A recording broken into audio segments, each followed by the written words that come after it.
Question ko kay Tasha. Tasha, paano mo chinanel ang inner angas mo? At saka,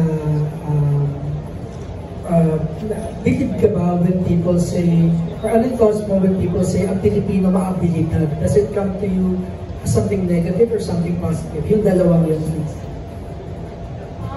Leading up to this project, once I received the news that, okay, I'm going to be doing Bad Genius, we did a lot of workshop, especially with Direct, and a lot of meetings going back and forth. And I think I was able to channel my character because of everyone right beside me and also the production. This was all just one big team effort. And the reason why I can say confidently that I was able to do it was really because of them. Because it's far from who you really are now. Yes. It's very, very far. Kasi yung personality ko po is very bubbly, very happy-go-lucky, just, And yung second and last question ko, yung pag sinasabing ang Pilipino maabilidad, does it come to you something negative or positive? Ano po ulitin yun sa? Pag sinasabi nila ang Pilipino maabilidad, does it come to you as something as negative or positive? And why? Positive, because I think we can do anything we put our mind to.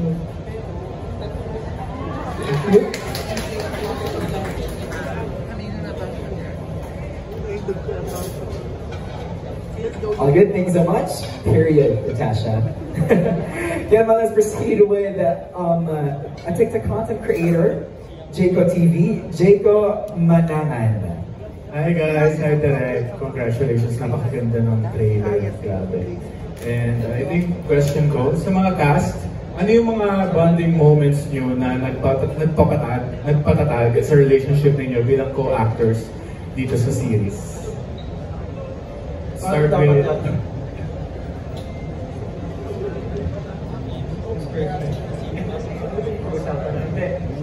Madami actually, just working together habang hindi pa kami kinukunan, magkakasama kami sa set. Actually, yun lang itself kasi nagbabibe kami lahat together. Everybody's humble, everybody's bubbly and jolly. So, doon pa lang naging close na talaga kami lahat sa isa't isa. Yung collaboration, siguro malaking bagay yun kapag nandun kayo sa trabaho ninyo pero nagbibigayan kayo sa trabaho, sa pag-arte. May factor din yun para maging matatag kayo na isang grupo na isang cast. And also, lumalabas din kami minsan. May mga bondings kami together, to make things better, work, mas maging closer kami sa isa't isa. So, usually yun. Marami na rin kami labas together. With Direct actually, kaya sobrang gel talaga. Naging maganda talaga yung samahan ng isa't isa. Yes, to add on to that as well, from the beginning since the workshops until our last taping day, we really just gelled together as a cast and we've all gotten along, even behind the scenes. During our lunch breaks, we all sit around together, eat together, get to know one another, and it's been a really, really, really good journey.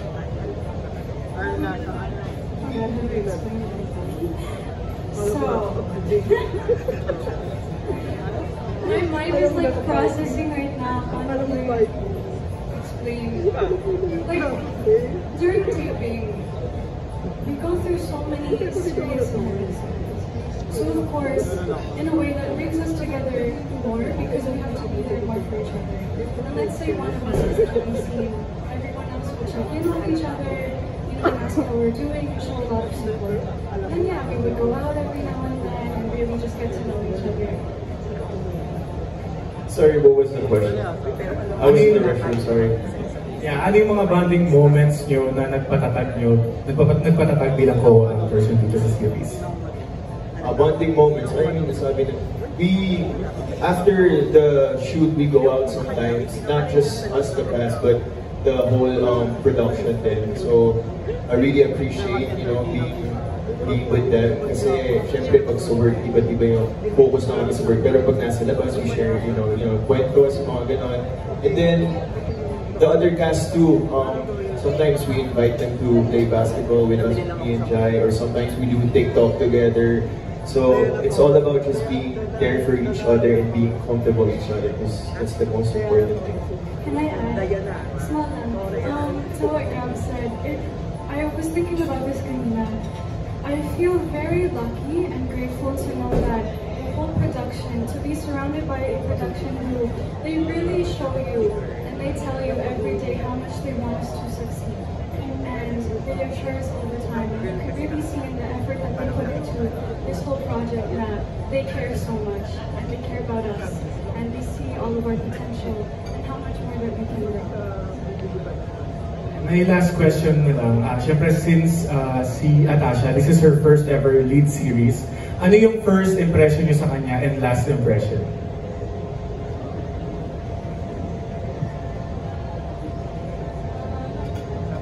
Me, I met you and people like that. But it was only super quick, like we just said hi because you were really busy. But I guessed it at a game. What game? I can't remember the name of it. You just said hi, but she was super sweet and smiling, and I already felt such a warm energy from her. And then until the end, same thing. She's so chill. She's so cool. Very genuine. I think at first time I met her was sa workshop. I don't know if bagong place ganun, so medyo quiet or medyo very shy. But my last impression, she's very energetic, bubbly, super nice. Siya yung energy ball namin sa dating eh. So, yeah. First impression, kasi nakita rin kami nun sa workshop, so akin din dun eh. So parang medyo testing waters, pero parang at first naramdaman ko naman talaga yung warmth na parang magiging magaan siya ka-work. And then last impression niya, tama yung sinabi ni Gab, she's energy positive. Like lahat kami, sobrang medyo pababagsak na yung energy niya, pero siya still tuloy-tuloy lang. And you know, she brings a lot of energy sa taping, so mas nagiging magaan na yung trabaho. And she's humble and she's easy to work with. Ako, malalaman ko agad kapag nandiyan si Tasha sa set. Yung tipo kapag nantag dito, kahit hindi mo pa inahat, may enemies minute direct, tapos nagtatakbuhan sila, tapos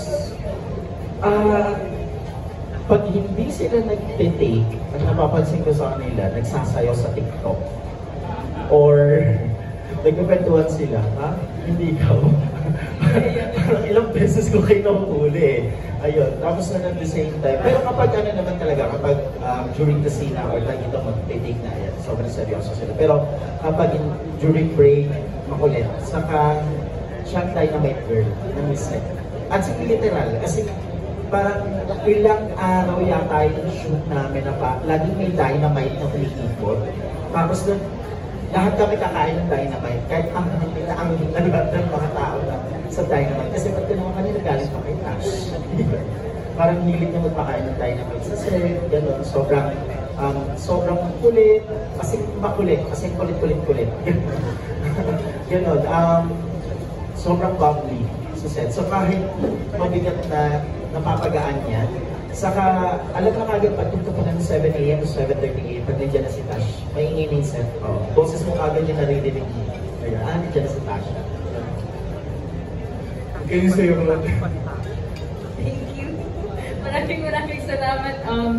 Ayan, tama naman, makulit talaga ako. Pero nonetheless, I was only makulit because you guys made me super, super comfortable to be myself. And I can't thank you guys enough for that. Thank you. Congratulations, we're looking forward to the series. Thank you so much, Dynamite Girl. We'll take that one. Next up is Miss Dolly Ann Carvajal. Hi. My question is, if you could give your mom and dad, if you could give your series a tagline, what would it be? Or siguro something like, good at being bad, you know, or bad decisions make good stories, something like that. What tagline would you give it?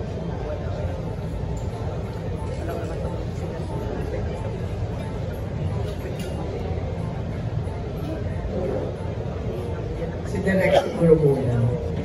O yun na lang, good at being bad. Maganda yun, di ba? Ako siguro personally, for my opinion, parang this is a series of ang hirap. Ang hirap. Wait, no? I mean,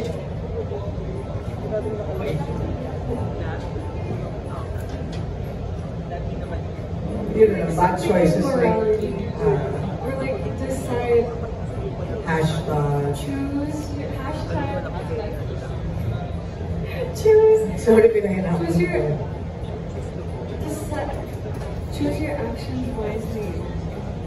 Or, Good intentions, bad results. Oh, Pwede. ayan na lang. Yun siguro. Thank you. Thank you po. Congratulations. Last week. Thank you so much. And next, we have from Random Republica, straight to the heart. Hi, good afternoon. For direct, kasi we know Tasha nakapag-sitcom and nag-host and we know her as Bonnie. Kumusta yung mga mabibigat na scenes? Paano yung naging approach niya sa pag-direct? Paano niya na-inap? Si Tash kasi yung tipo ng when I put it, kapag yung mga eksena alam niya seryoso, hindi mo naman makakapag-usap. I do remember there are scenes na sa school na kailangan niyang umiyak at maging seryoso dun sa mga part na yun. And I do know lang na dito, nasa isang sulok na lang siya, tahimik na siya. There was this once, there are several scenes also na silang dalawa ni Kuya Romney. And makikita niyo ito dun sa series na meron siyang ginawa doon sa buong conversation na hindi ko na-expect. And then at the same time, yun yung part na alam ko lang marunong siya na aralin yung character niya.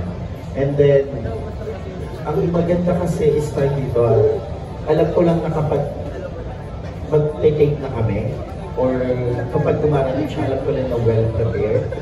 Lahat naman sila eh. Pero syempre nakikita mo yung kung paano nagpe-prepare yung bawat isa. And yung kay Tash, nakita ko kung paano nagpe-prepare yung mga isa. Kasi pag minsan nakikita ko yung script niya, yung tipo ko, uy, wala nang space. So alam ko lang na well-prepared siya na ito sa series. Alam ko lang na inaral niya. To the point ka na minsan, di ba tinatanong ko ng parang, I think minimeter ko ng papa ko, di ba? May parang may ganun aspect eh. Di ba, ano pala workshop sila as a family or what? You know? Pero yun, alam ko lang na prepared siya.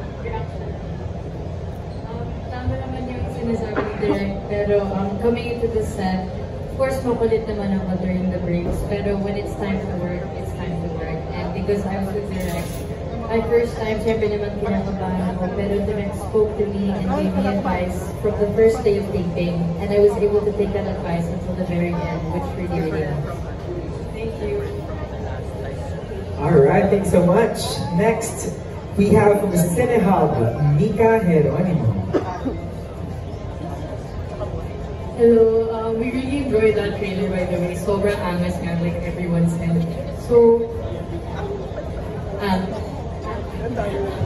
so my question is, for the cast, we've seen you all do a variety of genres, pero mostly, di ba, romance, comedy, drama. How does it feel na in this series, mas thriller naman yung atake nyo? How did you prepare for that sort of tone?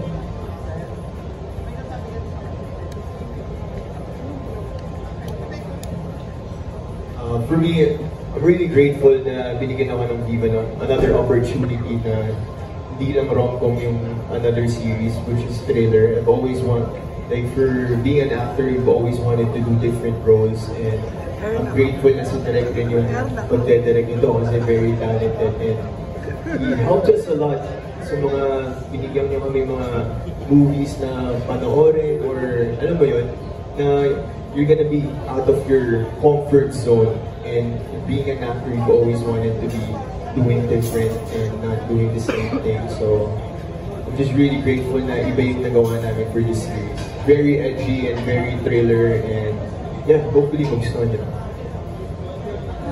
Same thing with what Gab said, and definitely at first it felt like a jump, you know, because I mostly just did romance and comedy. And there's a difference with that, because there you have to think about things like comedic timing and you know, just little things like that. And here it's a lot more, as Derek said, it's more serious. So I really had to focus on that. And yeah, Derek helped a lot, giving like examples.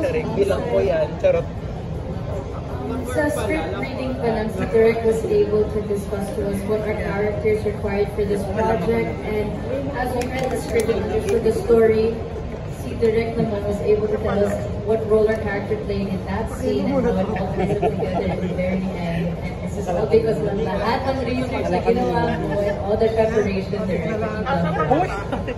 Nag-research din sila. I mean, kapag nakita ko yung mga notes nila, I mean, coming from someone as a director like ito, kung paano nila prepare yung sarili nila sa character nila. Nakita ko yun eh. I mean, for example, si Jairus.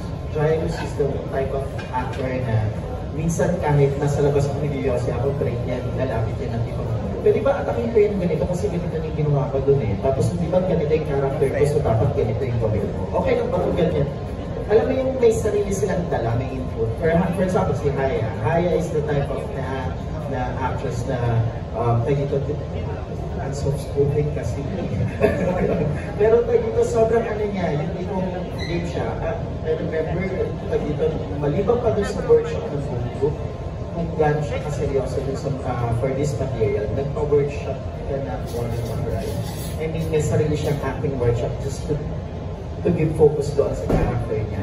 Kasi sabi ko nga ng kay Hayat, this role, the character of Grace is different from sa kanilang lahat. Parang siya yung naka-full doon sa buong series eh. Yun. So parang, and Haya understand that, and nakita kong effort niya talaga doon is iba. Of course, hindi naman sobrang jolly lang ang set. May mga times na talaga sobrang seryoso kami, sobrang stress na yung set.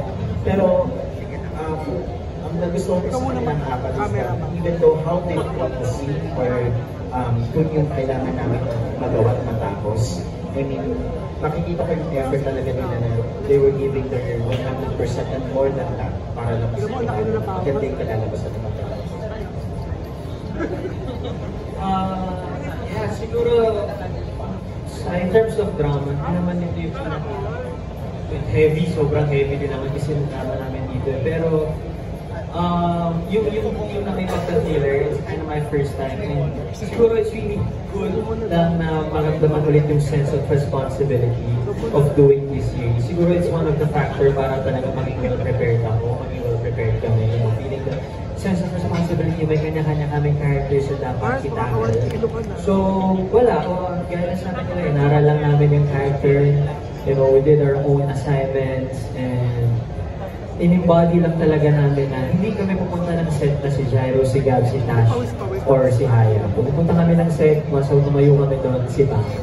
And what we think is, maraming taong manonood, supporters, media, and even broad people of other, you know, networks and all, papanoorin nila eh. So, isang factor siguro yun, kaya prepared talaga kami na pumunta ron. Yun yung mindset namin. 100%, more than 100% kung kaya namin, ibibigay talaga namin. So, by the sounds of it, parang very good students kayo on set. So, we're very excited to see that. So, thank you. Alright, maraming salamat po. Next, we have from Kapatid Insider, Carl Jun. Kami na lang ako pagka di makita. So ayun, question for the whole gang, ano po, what should the audience expect from the adaptation? Mas magiging intense ba siya compared sa original?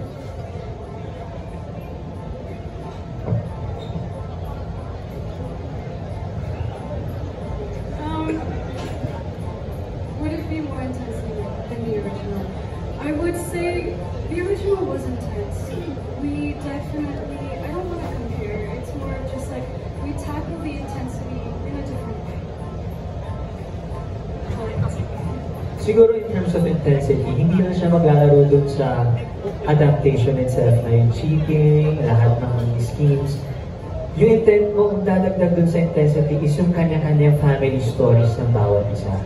Drama ni Pat with his father, with Haya sa father niya, also with Tash sa family niya, and sa amin din, sa amin ni Miss Irma. Doon din yung intensity manggagaling eh. Kasi we added a touch of family, which is, I think, hindi din masyadong natatol dun sa series eh. So, yung intensity hindi lang siya manggagaling dun sa buong cheating itself. The intensity will also come from the family drama, the family problems na mapapanood niyo. Sobrang mabibigat din talaga yung eksena na nangyari, na ginawa namin for that. So, yun yung so, mahalo-halo. May intensity tayo sa cheating scheme, but also at the same time, yung intensity in terms of the family drama. nandun din yun. Yun yung maganda yun. And to add on that, syempre meron a touch of Derek and Derek Vigo shot. Syempre yung mga shots nila kakaiba, coming from Malyari, di ba? One of my favorites, Clarita. So may pagka dark side rin yung Bad Genius. I think that this project has its own kind of intensity, just like the other adaptations. Ako, yes, iba yung intensity nito. I mean, I'm so proud for this material kasi we were able to add things na alam ko na wala dun sa original. Kumbaga, from creative pa lang, from the development of the material na sinusulat pa lang yung script, we make sure na kapag pinanood na ng audience, ng viewers, is that masasabi nila, maganda siya. And it's a different flavor from the original series. I mean, maraming eksena na abangan na alam mo lang, eksena to ni Pat, eksena to ni Bang, ito eksena to ni Grace, ito kay Lane. I mean, makikita mo na nag-stand out yun, lalo na kapag pinag-uusapan niyo yung backstory ng bawat character. Seeded Malala. Muli, congratulations sa inyong series and looking forward to watch. Thank you so much. All right, let's proceed with Stars Photog, Alan Sancon. Hello, good afternoon everyone. Congratulations.